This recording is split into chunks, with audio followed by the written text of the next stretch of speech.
Muy buenos días a todos.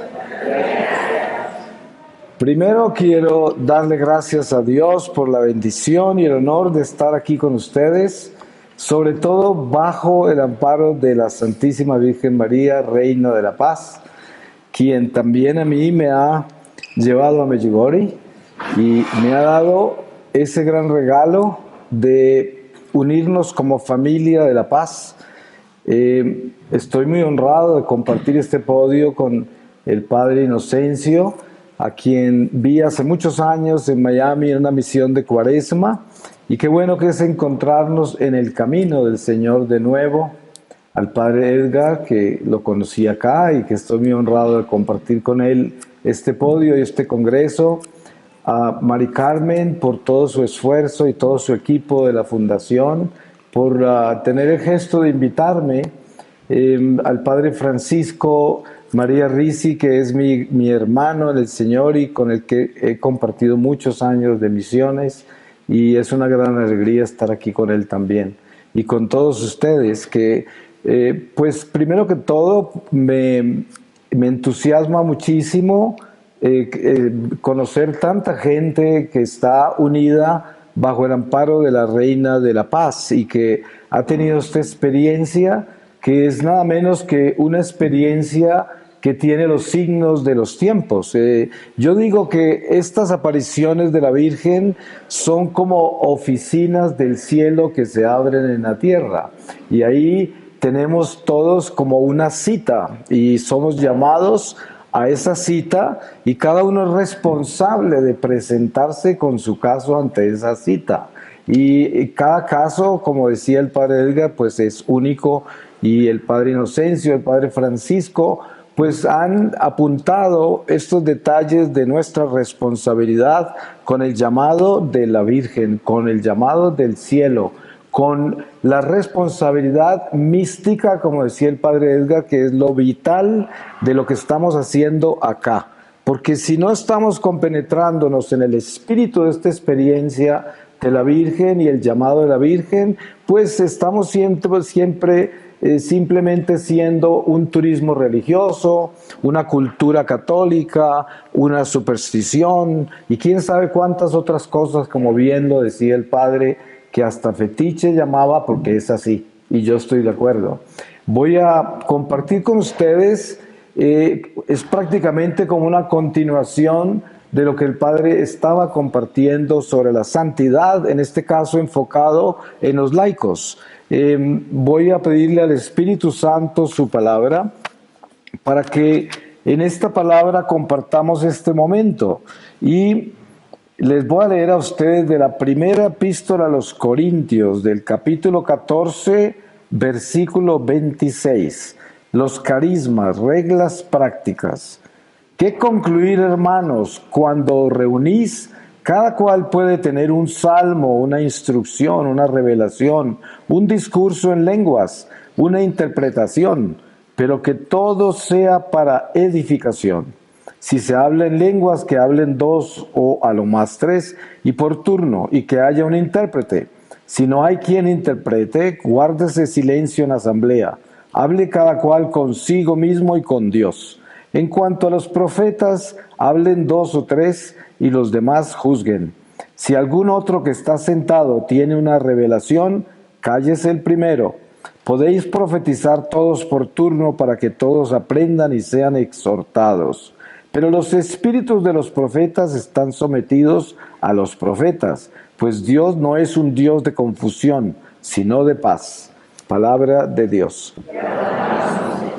Pues qué importante que el Espíritu Santo nos inspira en este momento a entender algo definitivo en nuestro caminar, y es el orden de Dios. Todo lo de Dios tiene orden. Por eso yo creo que es muy importante para nosotros los laicos definirnos en la obediencia a la Iglesia en una forma meticulosa, estricta, radical. El orden de Dios en nuestro caminar. Nosotros somos, como lo tenemos muy claro, un ejército de Dios. Somos una milicia. San Pablo dice, hemos sido enlistados en el ejército de Dios. Y por lo tanto, si nos identificamos con la naturaleza de nuestra milicia, nos identificamos con el orden, con la disciplina, con la obediencia. Ustedes saben que hoy es muy común el laico y el clero y los religiosos juzgando la iglesia públicamente, desacreditando la jerarquía, condenando, haciendo cosas espantosas, no que nunca se haya hecho antes, pero hoy en este mundo laxo, materialista, consumista, relativista, es muy común la calumnia, la mentira. Esta es la noticia del día, ¿no? Las noticias falsas son una cultura, una industria, son una expresión de esta sociedad decadente y perversa. Y por lo tanto la iglesia también está contaminada con eso. Y nosotros como laicos tenemos una responsabilidad. Obviamente que esa responsabilidad comienza con una decisión, la más importante de nuestra vida. Quiero ser yo una persona de Dios y un verdadero soldado de la iglesia. Para eso se necesita la santidad. Hace poco una señora me trae a su hija muy joven que se iba a hacer una experiencia en un convento. Esto fue por allá en Europa. Y entonces me dice la señora, ¿usted le puede dar un consejo a mi hija para esta experiencia que se va mañana? Y yo le dije, sí, yo le puedo dar un consejo. Si no se va con la santidad, que no se vaya, ¿no? Lo mismo sacerdotes amigos míos que el obispo los asigna como exorcistas. Y de pronto me encuentro un sacerdote y me dice, ¿me puedes dar un consejo para yo empezar este llamado del exorcismo? Y lo mismo digo, si no se va con la santidad, el diablo lo destruye. Porque yo conozco exorcistas muy famosos, youtubers, y el diablo ya se los conquistó hace mucho rato. Lo que pasa es que para que nosotros estemos verdaderamente integrados en nuestra misión cristiana, en el llamado, ustedes saben que San Pablo llega hasta decirnos que somos predestinados. Esa palabra la usa. Y esta palabra a mucha gente confunde. Al principio, cuando yo repetí estas palabras en mi vida misionera, me acusaron de nueva era, porque me decían, usted todavía está contaminado con el hinduismo, porque hay gente que ni siquiera se acuerda lo que lee en las escrituras, pero es San Pablo mismo el que nos dice, un pueblo escogido, separado, predestinado. ¿Se imaginan la responsabilidad nuestra? Que nosotros, cada uno de nosotros fue escogido con nombre propio por Dios. ¿Y para qué? ¿Para que vivamos bien y estemos protegidos y no nos vamos para el infierno? No, nos escogió para la milicia, para que nosotros seamos los guardianes de las almas. En la experiencia que yo tuve con el Señor, que fue la que me rescató de las tinieblas, donde viví por 33 años, estaba secuestrado en Colombia en una cueva, sentenciado a muerte, sin esperanza de vivir, picado por toda clase de alimañas de la selva, encapuchado, amarrado, y el Señor se me apareció. Dentro de lo que pasó en ese encuentro, en ese éxtasis con el Señor, pues lo primero que vi es que si hubiese muerto esa noche me hubiese condenado. Pero lo otro fue que Él me mostró que yo había desertado la milicia y me mostró que yo había nacido para ser católico. Él me escogió y yo cambié el mundo por Él, y me mostró toda esta tragedia del alma perdida en el mundo por voluntad humana, ¿sí? Por nuestra debilidad, por nuestra desobediencia, porque eso fue. Él me mostró la desobediencia. Yo encontré en una oportunidad una señora que me decía, usted me puede hablar del aborto y darme una presentación bien profunda del aborto. Yo le dije, mire, se habla mucho del aborto en el momento en que el aborto ocurre y la tragedia es asesinato, pero se habla muy poco dónde comienza el aborto y las raíces del aborto. Las raíces del aborto son el matar el amor, y el matar el amor es la desobediencia que viene a veces desde la infancia. Desde ahí se comienza a abortar. Porque el aborto, para poder matar un niño en el vientre, primero tienen que haber matado el amor. Y y el amor se comienza a matar desde niños con la desobediencia. Entonces el Señor me reveló cómo yo desde muy niño comencé a desobedecer y era un rebelde. Le desobedecía a mis padres, hacía cosas difíciles. Yo crecí en el campo en Colombia, en haciendas de cultivos de café, en familias muy trabajadoras, muy estrictas. El demonio más perseguido en mi familia era la pereza. Los niños desde los 5 o 6 años les prohibían estar por ahí sentados vagando, a todos nos ponían a trabajar porque mis ancestros siempre creyeron que la pereza era uno de los vicios más espantosos del ser humano y así crecí yo. Pero sin embargo, en medio de todo eso venía esa desobediencia con que yo fui creciendo, que fue la que a los 14 años me sacó de la iglesia. Y entré en el hipismo, entré en toda la revolución de la desobediencia humana que ha traído la decadencia más increíble a la humanidad, porque de ahí se salieron toda clase de ramificaciones del infierno, que es el ataque de Satanás desde los años 50, que es una historia muy larga que no la puedo tocar acá y que seguramente ustedes todos conocen muy bien, pero yo soy de esa generación. Y entonces la milicia a la cual hemos sido llamados y predestinados es nuestra responsabilidad. Nosotros tenemos que despertarnos a nuestra misión. Es muy fácil escuchar estos discursos bonitos y estas profundas reflexiones. Y claro, nos tocan el corazón, nos inspiran y hasta nos dan ganas de hacer algo bueno. Hasta nos dan ganas de pronto cambiar un poco.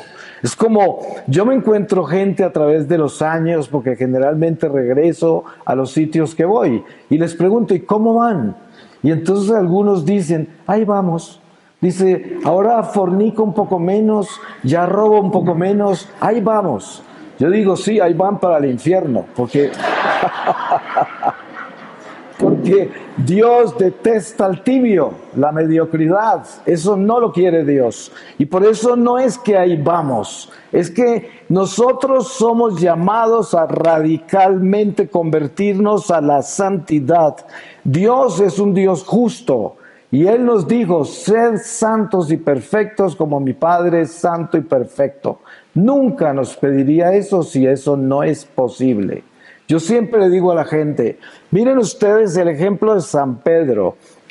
San Pedro, ven a Jesús caminar sobre el agua, se espantan, pero San Pedro se atreve a decir, si eres tú, que yo camine sobre el agua. Claro, le da la gracia, San Pedro sale caminando sobre el agua, él era un hombre atrevido, valiente, aunque la gente no cree que es valiente, pero yo sí creo, y se va, da muchos pasos, pero se comienza a hundir.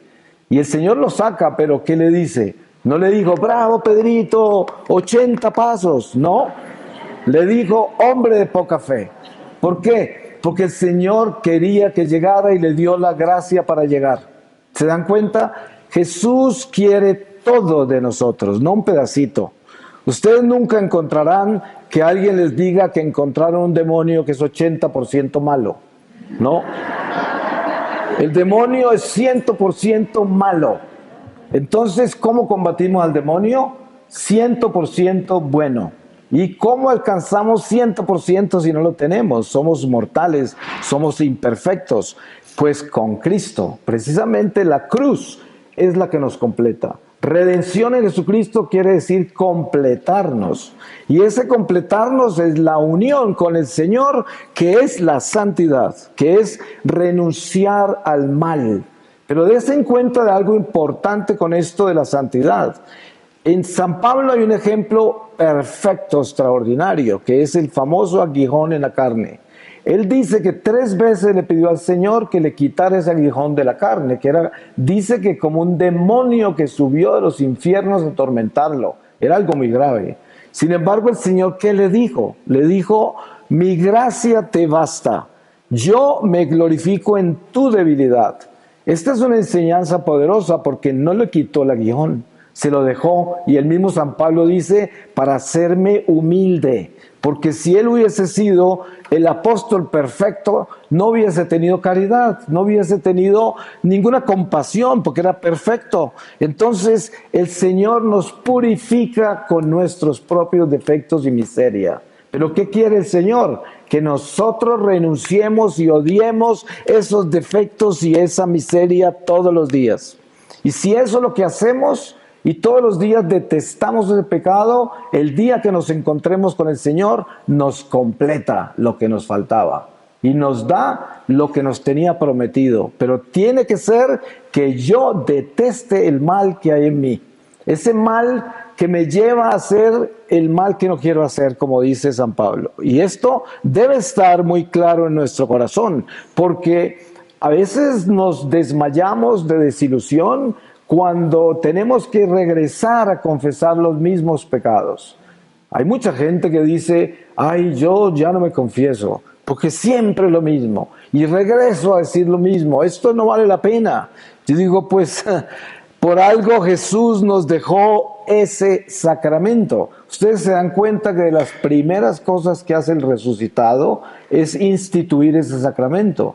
¿Por qué? Porque ya venía el Espíritu Santo, ya venía la fuerza, ya se iba la iglesia por el mundo, ya íbamos a llevar las buenas nuevas, y para eso necesitábamos ser soldados equipados, armados, y teníamos que tener la fuerza para defendernos del mal y de nuestras propias debilidades. Y ahí está el sacramento, para eso es. Los sacramentos son nuestras armas de la milicia. Así es como nos defendemos. Y la oración es la que organiza todas esas armas. Es como la que le da sentido y dirección a esa fuerza sacramental, es la oración.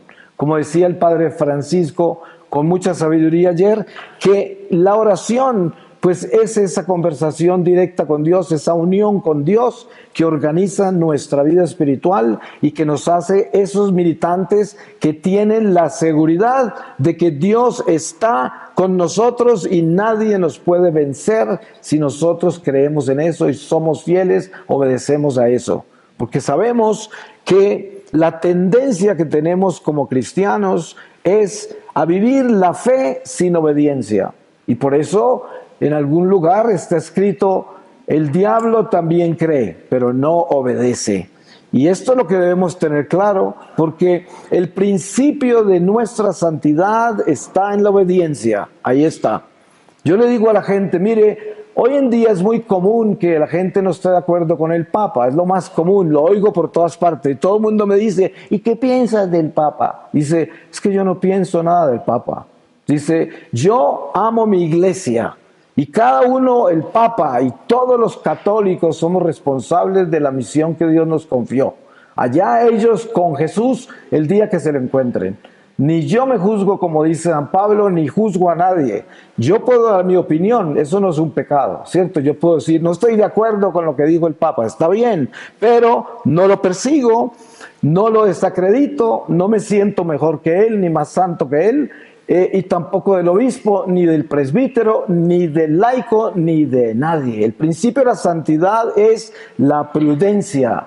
El principio de la santidad es la meticulosidad. Ser muy pulcros, ser extremadamente caritativos, ser compasivos, firmes en la fe, nunca comprometiendo la verdad con nadie ni con nada, pero sin crear escándalos y sin sacar el pecho de soberbia, hablando mal de los demás y mucho menos de la iglesia. Por eso, si queremos caminar en camino de santidad, lo primero que tenemos que corregir es este monstruo de la lengua, que como dice el apóstol Santiago, que es la presentación más preciosa que hay sobre la lengua en esa carta de Santiago.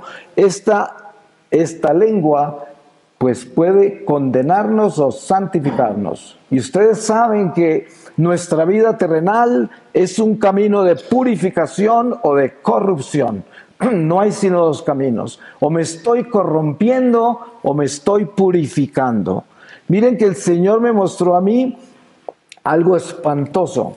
Y era cuánto había descendido mi alma hacia el abismo en los 33 años de pecado mortal que viví. Como les dije hace un momento, si me hubiera muerto esa noche, me hubiese condenado. Y pude ver a dónde había caído mi alma. No les puedo contar la cantidad de niveles de condenación que yo vi, porque estamos hablando es de la esperanza, pero sin perder la visión de la verdad, que es el purgatorio existe, el infierno existe, el cielo existe. Son verdades que no solamente son dogmas, sino que es una realidad espiritual sobre la cual tenemos que tener puesta nuestra conciencia y nuestro caminar. Y por eso, entendiendo eso muy bien, nos damos cuenta que nuestra vida es un descender o un ascender. Y el día que morimos quedamos tan alto como hayamos ascendido o tan bajo como hayamos descendido. Entonces, si hablamos de la santidad, pregúntese usted, ¿estoy ascendiendo o estoy descendiendo? Nadie está estancado o detenido. No, esto está en movimiento, constantemente en movimiento. Así de que tóquese el corazón, póngase la mano a esa conciencia, a ver para dónde está yendo usted, hacia arriba o hacia abajo. Esto hay que definirlo porque no hay tiempo que perder. Yo siempre le digo a la gente, miren, yo fui sorprendido a la entrada de una hacienda en Colombia. Yo me fui de Colombia muy niño y prácticamente por muchísimos años no volví 1 o 2 veces. Y de pronto en esa Navidad que volví, a acompañar a mis hermanas, porque había habido 5 muertes en la familia, una tras otra, y me secuestran a la entrada de una hacienda de café cerca donde yo nací. Y toda mi vida cambió.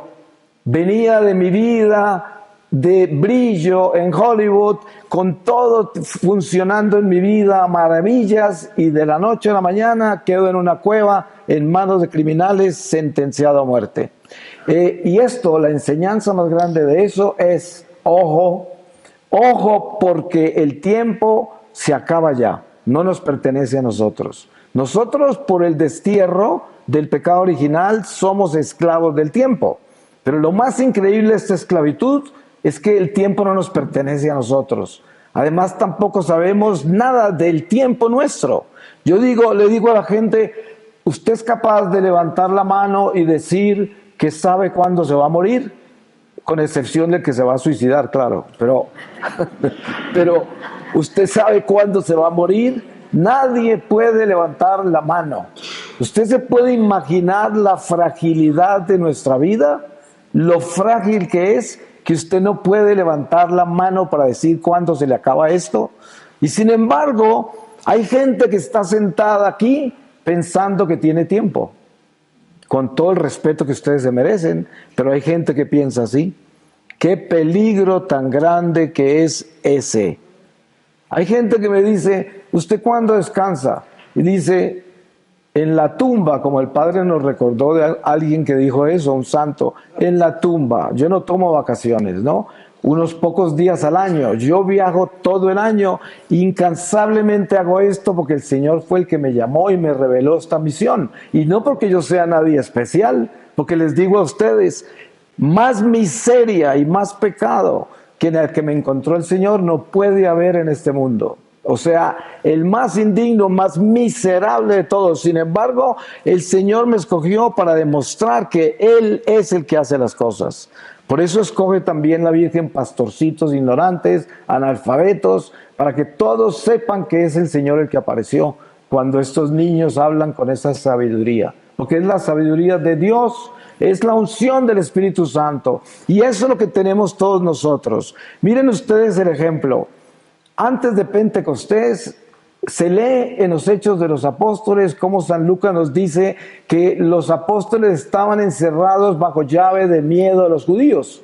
Y el Señor resucita y está con ellos 40 días. Y ninguno se atrevió a decirle a nadie, resucitó al Señor. Ninguno. Fue cuando llega Pentecostés que como un trueno, como un fuego, salen esos apóstoles a anunciar el resucitado. Y des en cuenta, nosotros tenemos ese Espíritu Santo, hasta el punto que si el Señor les diera un momento perfecto en este momento, podríamos ver que sobre cada uno de nosotros hay una lengua de fuego. La hay. En algún momento estaba yo en Toronto, Canadá, hace muchos años atrás, y era un lugar muy difícil en el que estaba. Habían unas 100 personas y había toda clase de conflictos en esa comunidad, de innumerables. Y de pronto, en medio de la charla que estaba dando yo sobre el pecado, ¡pum!, tuve un flash de un instante y vi puras lenguas de fuego sobre estas personas. Pero al mismo tiempo el Espíritu me puso en el corazón: este no es un Pentecostés, o sea, no se van a levantar a hablar en lenguas. Lo que pasa es que esta gente, que teniendo ese fuego, no están actuando en él ni les son fieles a ese fuego. Y esa es la tristeza de la iglesia hoy, y es lo que el Señor comenzó a mostrarme a medida que yo he caminado por el mundo, y a darme cuenta que es una tragedia que teniendo esta fuerza espiritual sobre nosotros, la desperdiciemos y la desobedezcamos, y no hagamos el trabajo al que el Señor nos llamó. Porque miren, qué linda que es la Mariología, todos estos tratados de María, la ternura de nuestra madre, el cariño y también la firmeza de su catequesis, que viene a enseñarnos cómo es que podemos llegar a casa y todo lo que no estamos haciendo. Eso es lo que la madre hace, como lo hemos escuchado en tantas reflexiones. Pero no podemos olvidarnos de algo. No podemos quedarnos en esos mensajes y en esa ternura y amor, y aún ni siquiera en la firmeza. Tenemos que hacer el trabajo que nos corresponde, porque no podemos volvernos románticos ni sentimentales con todo esto, ni tampoco supersticiosos, sino que tenemos que volvernos valientes. ¿Y por qué valientes? Porque para ser bueno hay que ser valiente. Solamente los valientes entran al cielo. Miren ustedes que el cobarde es mentiroso, el cobarde es ladrón, el cobarde es asesino, el cobarde se condena. Así de sencillo. Entonces, para yo ser bueno, tengo que ser valiente. Solo el valiente puede ser bueno. Yo me acuerdo cuando era niño, tenía 7 años, y me fui a visitar a mi abuela a otra ciudad, y mi abuela mantenía una bolsa así llena de monedas. Y un primo y yo estábamos especializados en robarle monedas a la abuela, ¿no? Entonces, era tan grave el delito que gateábamos hasta el cuarto de la abuela. No teníamos necesidad de gatear, pero el pecado nos hacía gatear, ¿no? Entrábamos como animales al cuarto de ella a robar. Éramos como bestias, ¿no? Y yo me acuerdo que ese pecado de robarle a mi abuela me disminuía como persona.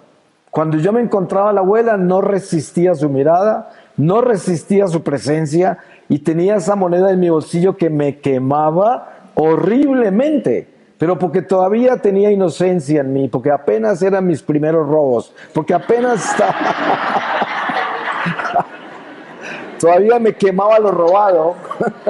Después de eso me pervertí, ya no sentía nada, pero este es el sentido increíble de lo que es el pervertirse, el entrarse en esa oscuridad del mal, del pecado, y la necesidad que tenemos tan grande de devolver todo eso hacia la luz. Y para eso se necesita una valentía increíble, porque en esa misma oportunidad mi primo me dijo: otra vez a robar.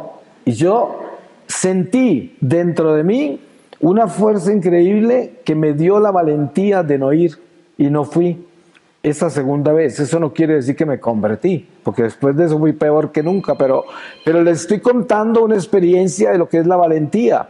Para uno no hacer lo malo que ya hizo o que quiere hacer, necesita valentía. Pero ¿saben qué? Nosotros la tenemos infusa por el Espíritu Santo en nosotros. Todo lo que tenemos que hacer es elevarnos a esa gracia y decir: compasión, Señor, piedad, misericordia, no me dejes robar. Ayúdame, ayúdame, Señor, Padre nuestro. La oración, y el Señor viene a nuestra ayuda, porque el Señor está esperando siempre. El Señor siempre espera a la puerta de la gracia para que el pecador se arrepienta.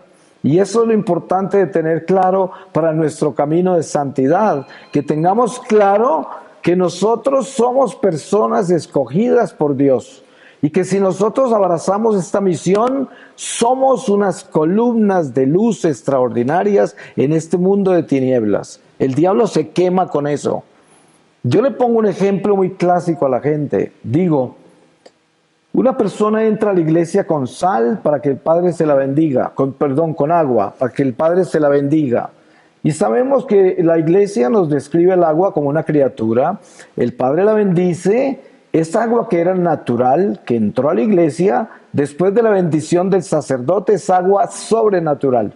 Tanto así que si usted le esparce y hay demonios en el aire, se queman, los ahuyenta, para eso se utiliza mucho ese sacramental. Ahora, ¿se pueden imaginar que a la iglesia entra una criatura humana a ser bautizada? Viene como una simple criatura racional, simplemente llega, es bautizada y se convierte en una criatura sobrenatural. Si el agua, que es una criatura inferior, tiene el poder de ahuyentar las tinieblas, de quemar los demonios, se pueden imaginar nosotros que somos los hijos predilectos de Dios, ungidos por ese Espíritu, ¿qué será la fuerza que llevamos? Es una fuerza extraordinariamente poderosa, es un fuego. Por eso Jesús decía, vine a traer un fuego, y como quisiera que todo estuviera en llamas. Y eso es lo que somos nosotros. Somos ese fuego llamados a traer este incendio a la tierra. Y por donde pasemos tenemos que quemarlo todo con el amor de Dios. Y para eso se necesita esa decisión de la santidad, de la obediencia incondicional a Dios. Muchas veces vienen personas a quejarse de problemas en su matrimonio, por ejemplo, y sacan una lista, y es que no me agradece esto, y es que no reconoce esto, y es que no hace esto. Y yo digo, pues ese es el problema, que es que usted nunca ha amado incondicionalmente. Mire cómo tiene todo anotado, todo lo ha dado con condiciones. Por eso ese amor es imperfecto y no es sorpresa que esté en crisis, claro, porque el amor de Dios es incondicional. ¿Cuál es el principio de la santidad? Amar sin condición. Ahí comienza. El día que usted, miren que hay gente que reza el rosario y entonces oran por la abuela que tiene un dolor de pierna y el otro que se va a morir de esto y que necesita una casita nueva, lo que fuera, ¿no? Todas las intenciones personales se presentan en ese rosario con una intención y de pronto por ahí al final dice, y por la conversión de tantos pecadores, ¿no? A toda velocidad, ¿no? Ahí no hay amor, ahí no hay un interés real como el de la abuela que tiene la rodilla torcida, no. Y dése en cuenta que si nosotros no llegamos al punto en el que nos duele el pecado de la humanidad, el peligro de que se condenen, la conversión de todos los pecadores, hasta que nuestro corazón no llegue ahí, no estamos entrando en la santidad. Yo le digo a la gente, usted camina por la calle entre multitudes, y esa gente que cruza su camino, ¿a usted le preocupa? ¿Esa gente existe en su corazón? ¿O son como pescados que pasan por su lado nadando? ¿Quiénes son? ¿Quiénes son? Es más, aquí estamos muchos de nosotros que no nos conocíamos y quizás no nos volveremos a ver, solo Dios sabe. Pero la pregunta es esta. Usted, sinceramente, aquí sentadito donde está, ¿puede asegurarse de que a usted le importa que se salven todos los que estemos acá? ¿A usted le importa? ¿A usted le quema su corazón esa necesidad de que todos nos salvemos? ¿De que todos nos santifiquemos? ¿Eso es sinceramente su sentimiento? Porque si su corazón no se ha abierto hasta allá, pues todavía no ha empezado ese camino de santidad. Precisamente nuestro crecimiento espiritual con relación a la santidad tiene que ver con el crecer en el amor de Dios, el amor incondicional, donde yo me atrevo también a amar los enemigos. Yo siempre repito en esta misión que he tenido con el Padre Francisco, pues me ha parecido muy simpático la oración de él sobre los alimentos, porque él bendice los alimentos y también reza por los enemigos. Y yo digo, eso es muy importante, porque todos nosotros tenemos gente que no nos quiere, gente que nos persigue, nos quiere hacer daño, gente que nos desacredita. Y lo más terrible de eso es que mucha de esa gente que no nos quiere son a los que más hemos ayudado, a los que, como dicen, siempre se muerde la mano que nos alimenta.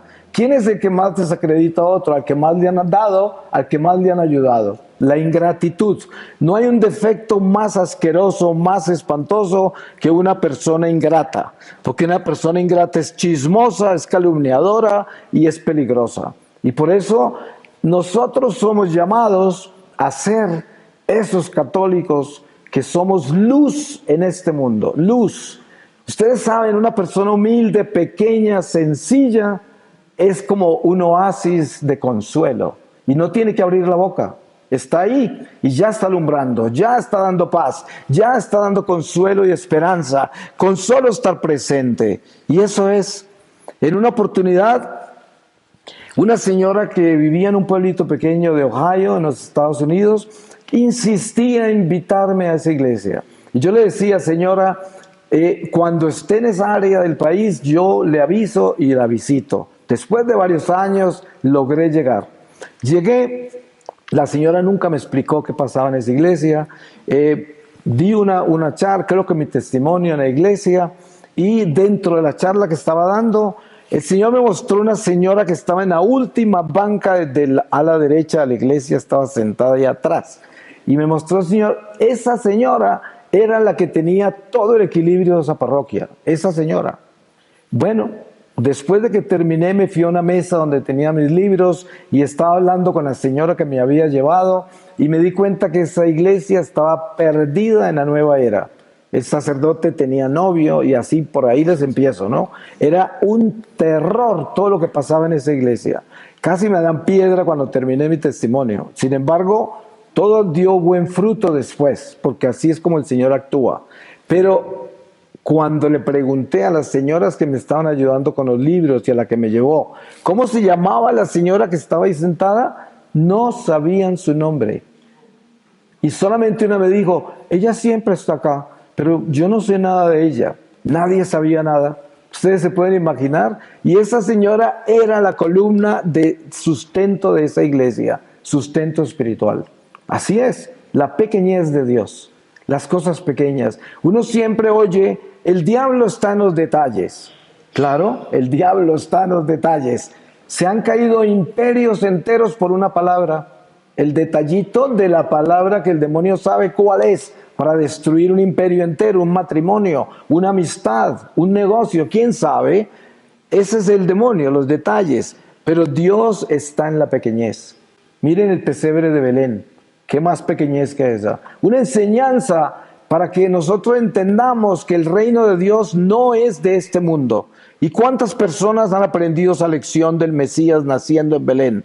¿Cuántos? ¿Cuántos entienden que el mensaje del Mesías naciendo en Belén no es que lo rechazó el pueblo?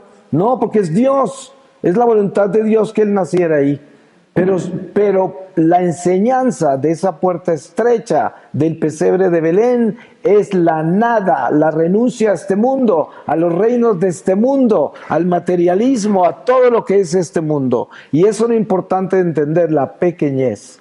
Miren, cuando nosotros entramos en una renovación espiritual y comenzamos a cambiar nuestra vida y a entender cuál es nuestra misión en la iglesia como hijos de Dios, pues entonces comenzamos a sacar todos los condimentos y la levadura de adentro de nosotros, de esa levadura que le habla Jesús a sus apóstoles, que es la levadura de los fariseos. El orgullo, la pretensión, la grandeza, la autosuficiencia, la vanidad, el egoísmo, todo esto es la levadura. Entonces, cuando comenzamos nosotros a convertirnos en panes ácimos y ya no tenemos sabor, ya somos insípidos, nadie nos quiere. Usted sabe, la misma familia ya ni nos invita, ya no sabemos a nada, nadie nos quiere comer, ¿no? O sea, ya se acabó la fiesta para nosotros. Ese es el momento de Dios. Ahí es cuando entramos en la nada, en la pequeñez, en esa insignificancia. Qué don maravilloso que es ese. El soldado de Dios más poderoso en la tierra es el más ácimo, el que menos condimentos tiene, el que menos levadura tiene o no levadura y que está convertido en un instrumento verdadero de Dios que puede decir como San Pablo, ya no soy yo el que vive. Y de eso se trata. El llamado es ese, a que nosotros permitamos que Cristo nos inunde completamente y que ya no esté yo viviendo en mis vanidades. Yo le digo a la gente, miren, cuando usted entra a un lugar, ¿usted está preocupado que todo el mundo sepa que usted entró? Y cuando usted se sienta, ¿está preocupado que todos sepan que usted está ahí? Sí, ojalá que no, porque a eso es lo que tiene que morir. Usted tiene que entrar como si no existiera, para que entre el Señor y no usted, para que entre aquel tesoro. Como yo nunca he visto una descripción más hermosa, más perfecta sobre nuestra naturaleza humana, como San Pablo describe. Somos vasijas de barro que llevan el tesoro. Perfecto, eso es lo que somos. Una vasija frágil de barro, totalmente frágil, vulnerable como no lo podemos imaginar, pero llevamos un tesoro extraordinario. Miren ustedes que este tesoro que llevamos nosotros quema, libera, sana, desata. Es el mismo Dios presente en nosotros, en nuestros labios, en nuestros pies, oídos, en todos los sentidos, instintos y razones está el Señor cuando nosotros somos fieles a Él. Y por eso es tan importante enamorarnos de la santidad, enamorarnos, para que podamos llegar a ella, para que podamos alcanzarla. En una oportunidad recién que comenzaba la misión, me invitaron en Colombia a un grupo de jóvenes muy popular. Y después de darles una charla, no me acuerdo de qué, comenzó la oración y empezaron a orar sobre todos los jóvenes que acababan de llegar. Entonces los exorcizaban, a los que traían tatús, a los que traían ropa rara, a los que traían piercing, y los exorcizaban y caían al suelo y convulsionaban. Y yo me sentía muy incómodo, pero el Señor en mi corazón me dijo: yo quiero que las almas lleguen a mí por amor y no por miedo, ¿no? Y cuando hablé con la persona que lideraba ese grupo y le dije: al Señor no le gusta que uno traiga a la gente con miedo a la iglesia. Pues qué furia la que le dio. Nunca me volvieron a invitar. pero miren ustedes, después yo formé grupos de jóvenes y me di cuenta que lo que hacíamos era: llega el joven de los piercings, del tatú, de la música metálica, de no sé qué, del satanismo, todo, lo invitamos a orar, adoración al Santísimo, la música, la oración, y poco a poco esos jóvenes se van enamorando de Jesús. Y el mismo Señor se encarga de cambiar todas sus cosas.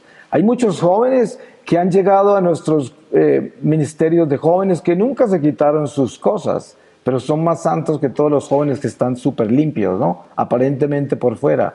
Porque eso es lo que pasa, que no se trata de la apariencia de una persona, sino de su corazón. Y por eso nosotros debemos llegar a Jesús por el amor.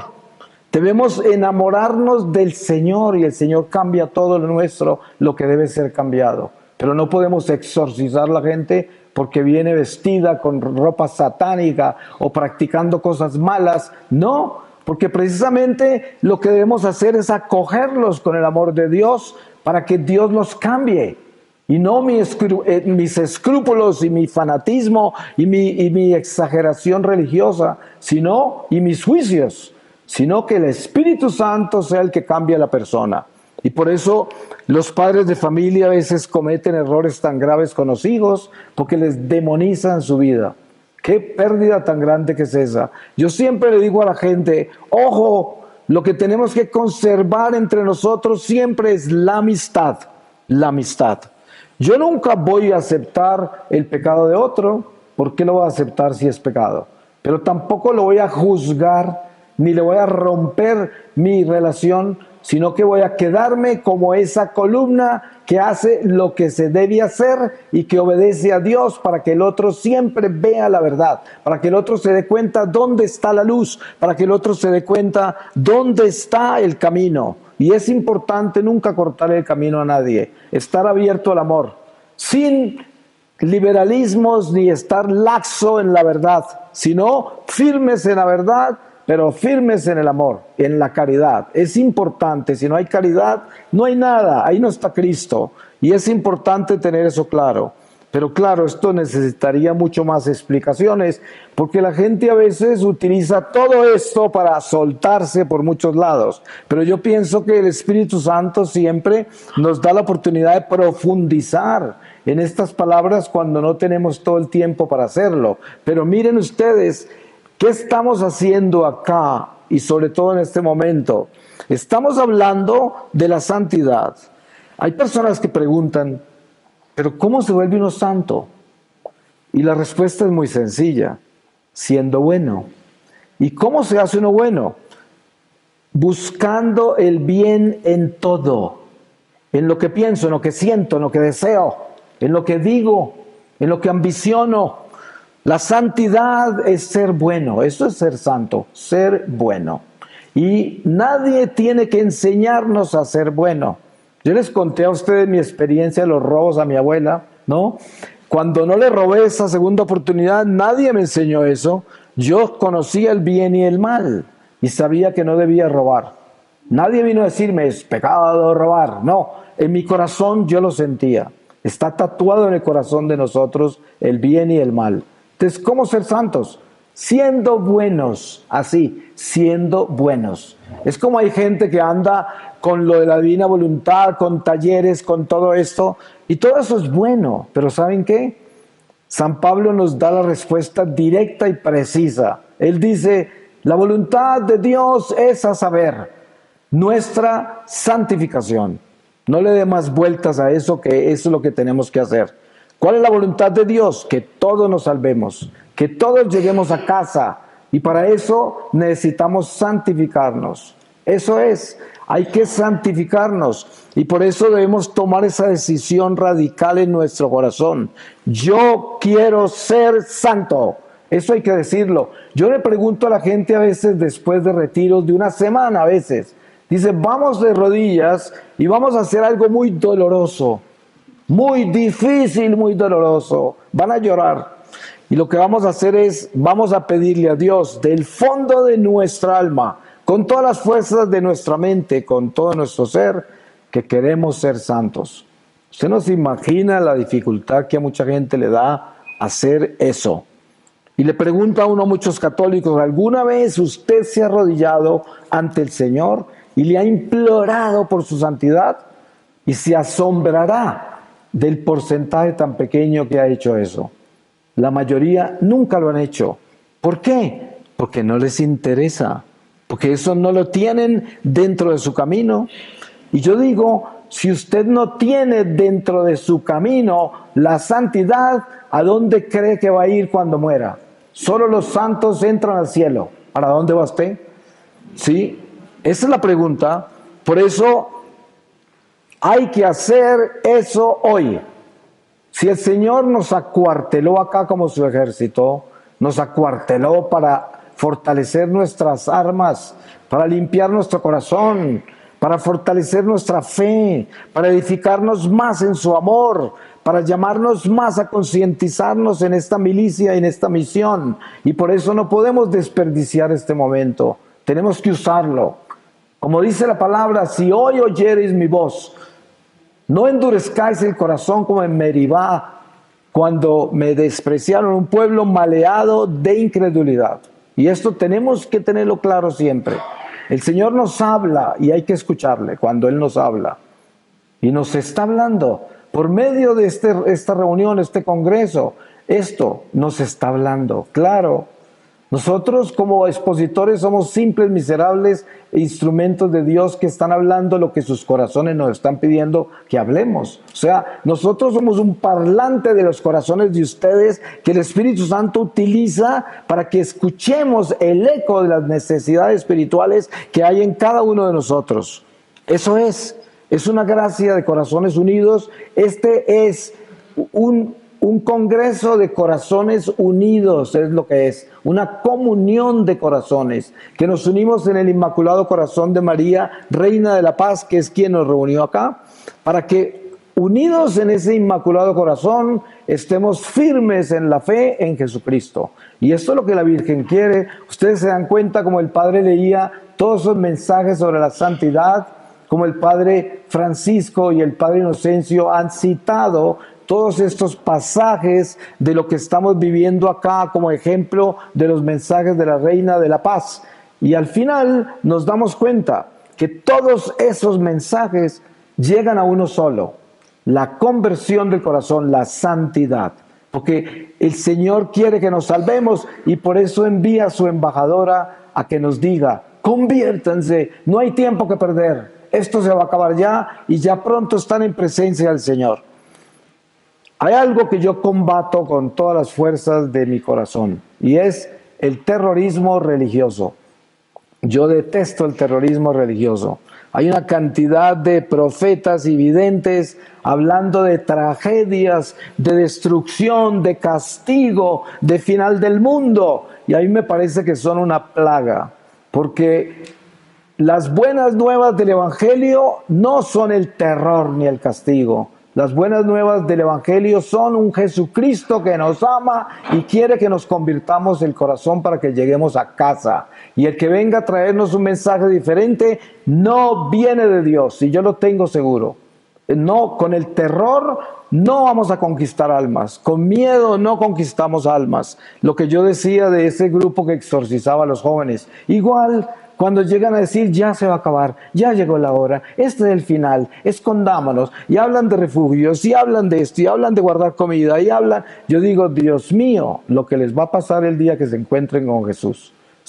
Nunca encontrará usted un apóstol escondido. Lea usted la historia sagrada a ver cuándo se escondió un apóstol. Nosotros somos enviados al frente de la batalla, allá es donde somos llamados. ¿Dónde están los peces gordos del Señor? Están en el mundo, allá es donde tenemos que rescatarlos, allá es donde tenemos que estar nosotros. ¿A quién le importa el fin del mundo?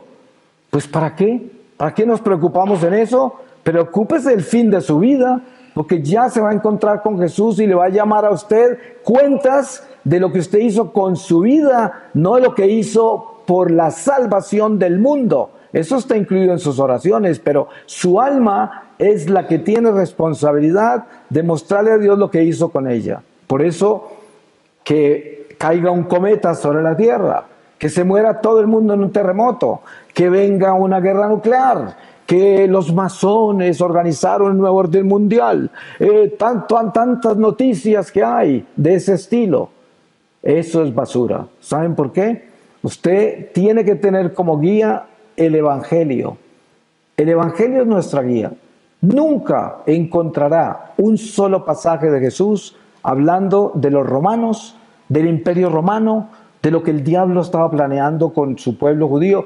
Miren, el pueblo judío era esclavo de los romanos y Jesús nunca habló de la esclavitud de su pueblo. Nunca se preocupó por eso. ¿Por qué? Porque Él vino a traernos el mensaje de la vida eterna. Él vino a decirnos: mi reino no es de este mundo. ¿Y acaso entonces debemos preocuparnos por lo que Satanás planea en este mundo? A mí no me interesa saber qué hacen los masones. A mí no me interesa saber cuál es el nuevo orden mundial y cuándo se acaba el mundo. A mí no me interesa nada de eso. Yo he visto cosas más importantes. Yo he visto el infierno, he visto el purgatorio y el cielo desde muy lejos. Pero les digo a ustedes una cosa: si no colocamos nuestra atención más allá del horizonte de esta vida terrenal, no llegamos. Por eso les digo, toda esta basura de todos estos temas inútiles, de lo que el diablo hace, de lo que va a hacer con la humanidad, es una distracción. Eso lo que hace es distraerlo a usted, estando enfocado en lo que está pasando, la masonería en el Vaticano, el no sé cuántas, esto. ¿Para qué? ¿De qué sirve? ¿Eso en qué le va a ayudar a su santidad? Lo convierte en un chismoso, lo convierte en un tonto. Eso es. Para mí, toda esa gente padece de un problema muy grande. Son tontos. Eso es lo que son. Y además, con eso consiguen mucha popularidad. Miren ustedes esas páginas de youtubers que hablan del fin del mundo, de los desastres, de los mensajes. A fulanita el arcángel San Miguel le dijo ayer que prepárese, que llegó la hora, que ya se va a acabar. Eso está lleno, miles de seguidores, millones. Y vaya que alguien tenga una página para enseñarle a ser santos a la gente. Ni la abuela se conecta. ni la abuela. Esas páginas no tienen seguidores. Porque ¿quién quiere la santidad? No, eso es demasiado difícil. Pero ¿quién quiere saber cuándo se va a acabar el mundo? Todo el mundo levanta la mano, ¿no? Precisamente ahí es donde está esta mundanización de la iglesia, esta perversión, que es un mundo de noticias falsas, de videntes falsos, de profetas falsos, de terroristas religiosos. Esto tenemos que cortarlo de nuestra vida. Y yo no soy muy popular por hablar así, porque diciendo lo que yo digo le daño el negocio a mucha gente. Sí, hay muchos predicadores que son famosos y los invitan a todas partes porque traen el último mensaje de cómo se va a acabar todo y el último castigo y qué están haciendo los masones y cuál es el orden mundial. Y son llenos de coliseos de gente y les cobran lo que quieran y les venden libros así de gruesos y los compran todos. Entonces lo que yo digo les daña el negocio. Pero ay de mí si no digo lo que tengo que decir. Eso es lo que tengo que decir. Y yo creo en eso. Y me parece que todo eso es basura. Lo importante para nosotros es que usted se esté santificando, que esté cambiando, que se esté convirtiendo. Y no porque el mundo se va a acabar el lunes, sino porque usted cree en Dios, lo ama y quiere obedecerle. Por eso, no por miedo, sino porque usted tiene la convicción de que usted quiere ser bueno y llegar al cielo. Pues para terminar, yo le pido a Dios que nos dé la gracia enorme de que nosotros alcancemos la santidad. Y qué lindo que sería que nos pudiéramos encontrar en el cielo un día todos. ¿No les parece increíble eso? Sí, eso es.